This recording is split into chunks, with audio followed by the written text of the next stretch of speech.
मैंने नाली साफ करने के लिए एक प्लम्बर बुलाया, लेकिन उसी दिन मुझे अपनी पत्नी का एक बड़ा राज पता चल गया। प्लम्बर बोला, अरे भाई तुम लोग तो हद कर देते हो, एक दो बार ठीक है, लेकिन इतनी सारी चीजें नाली में कैसे फेंक दी? इसी वजह से नाली बंद हो गई। मैं हैरान रह गया। मैंने कहा, हमने तो बाथरूम में कभी ऐसा कुछ किया ही नहीं, फिर ये सब आया कहाँ से? मेरी पत्नी हमेशा बहुत सीधी और प्यार करने वाली थी। वह हमेशा मेरा ख्याल रखती थी। सुनो, अगर हमें काम वाली रख लें तो? वह मुस्कुराकर बोली, काम वाली का खाना घर जैसा नहीं होता। मैंने अपनी सारी क्लास बदल दी है ताकि जल्दी घर आकर तुम्हारे लिए खाना बना सकूं। जो लड़की मुझसे इतना प्यार करती थी वह ऐसा कैसे कर सकती थी? प्लम्बर बोला, अब मैं तेज पानी छोड़ता हूँ, अगर पानी ठीक से निकल गया तो नाली साफ है। कुछ देर बाद उसने कहा, ये क्या? ये हाथों के निशान किसके हैं? मैं चुप हो गया। ये मेरे हाथों के निशान नहीं थे। हमने कभी बाथरूम के शीशे पर हाथ रखकर कुछ नहीं किया। मैंने अपनी जिंदगी में कभी उस शीशे को ऐसे छुआ भी नहीं।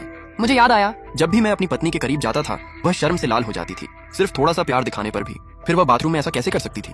प्लम्बर बोला, अब सब ठीक है, नाली पूरी साफ हो गई, मैंने पैसे दिए। उसी समय मेरी पत्नी का फोन आया, जान मैं बस घर पहुंचने वाली हूँ। प्लम्बर जाते जाते बोला, भाई अगली बार ऐसी चीजें नाली में मत डालना। मैंने बस इतना कहा, ठीक है ध्यान रखूंगा। लेकिन मेरे मन में एक ही सवाल था, उसे तो आज देर तक स्कूल में एक्स्ट्रा क्लास लेनी थी, फिर वह इतनी जल्दी घर कैसे आ रही है? कुछ देर बाद वह घर आ गई। वह मुस्कुराकर बोली, अरे तुम तो कल आने वाले थे, आज इतनी जल्दी कैसे आ गए?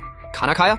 घर में टमाटर और गोश्त है, मैं तुम्हारा पसंदीदा सूप बना देती हूँ। फिर बोली, मैं पहले हाथ धोकर आती हूँ। सब कुछ पहले जैसा ही था, लेकिन पता नहीं क्यों मुझे हर चीज अजीब लग रही थी। उसने कहा था कि कुछ विदेशी छात्र फेल हो गए हैं, उन्हें पढ़ाने के लिए उसे हर दिन शाम 4:30 बजे तक स्कूल में रुकना पड़ता है, लेकिन वह रोज ठीक 4 बजे घर आ जाती थी। और आज भी उसे मेरे जल्दी आने पर जरा भी हैरानी नहीं हुई। अगर मैं ड्राइवर के साथ आता तो गाड़ी बाहर खड़ी होती। सब बातें आपस में जुड़ रही थी, लेकिन मुझे लग रहा था जैसे कोई मुझे बेवकूफ बना रहा हो। मैंने पूछा, तुम्हें कैसे पता था कि मैं आज घर आ जाऊंगा? वह हंसकर बोली, बस दिल ने बता दिया। फिर बोली, आज छुट्टियों का आखिरी दिन था, बच्चे जल्दी घर जाना चाहते थे, इसलिए मैंने क्लास जल्दी खत्म कर दी। मैंने सोचा शायद मैं ज्यादा सोच रहा हूँ। मैंने स्कूल में फोन किया, एक बात पूछनी थी, छुट्टियों में फेल हुए बच्चों की एक्स्ट्रा क्लास होती है क्या? उन्होंने कहा, हाँ होती है।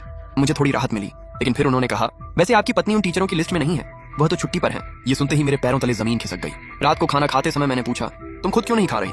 वह बोली, आज स्कूल में बच्चों ने बहुत स्नैक्स दिए थे, खाते खाते पेट भर गया। उसके चेहरे पर अजीब सी घबराहट थी। मैं उसे देखता रह गया।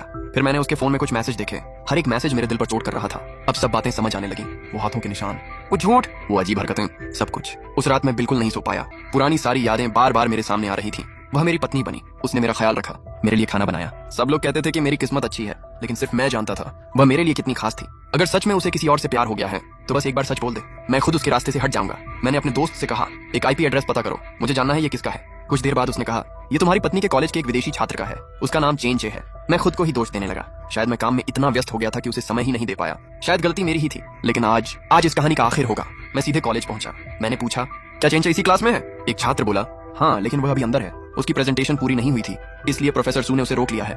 मैं दरवाजे के बाहर खड़ा था। अब सच सामने आने वाला था, और शायद मेरी शादी भी यहीं खत्म होने वाली थी।